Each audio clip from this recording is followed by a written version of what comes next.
explain how powerful each community is, the Meiteis, the Kukis, what is the role of the Nagas, what is the role of the other communities out here, how armed was each community, how aware was each community of the threat from the other? So let me start with the demographics. Let me put that into perspective. Meiteis, of course, are the largest community. They are about 53-54% of the population. The Nagas are about 18 to 19% of the population, while the Kukis are 13 to 14%.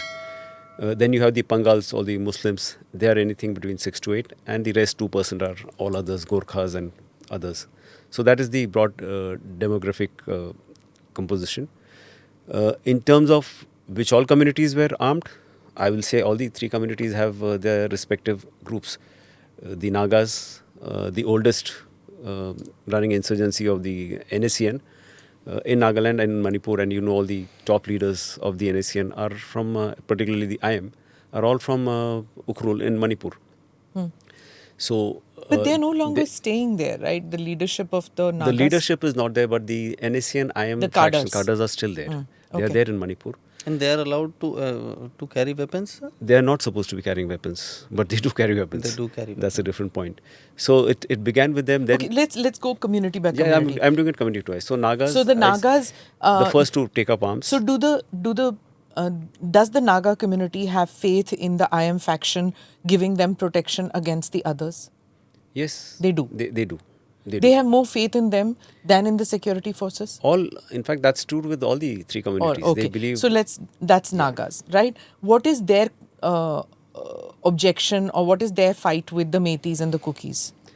There is a dispute between Nagas and Kukis also in the 90s, if you go back in time, 91 to 93. It went on till 96. After that, the scales of violence reduced. And mind you, the number of people killed, the number of people displaced was much more then. But of course, you didn't have social media, you didn't have awareness. So I've lived through that. I was a company commander, so I've seen those scales of violence which were there. So at that point of time, it was between the Nagas and Kukis. The Nagas felt that Kukis have got into their land. There are people who have come from outside. They wanted to get away from their lands. And that's how it started. So when this started, the Kukis initially were not armed. The Kukis also picked arms. They have common ethnic people across in Myanmar. So it was easy for them to get armed. So the reason why the Kukis got armed were initially to fight the Nagas. Then of course in the Meiteis, you had the UNLF, which is the oldest group amongst the Meiteis. It was raised in 1964. That's the year I was born.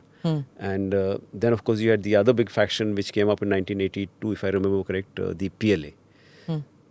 So these factions are still alive. They are still against the government. While there is a certain group of the UNLF Pambi as it is called, which came over ground now very recently, 6 months back. What role did the Meiteis play when the Kukis and Nagas used to fight? They didn't get involved? They didn't interfere in that at all.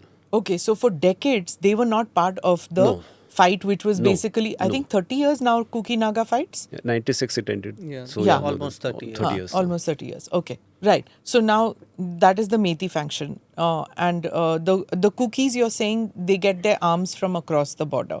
Everyone does. All the three factions. Click here to watch the full episode.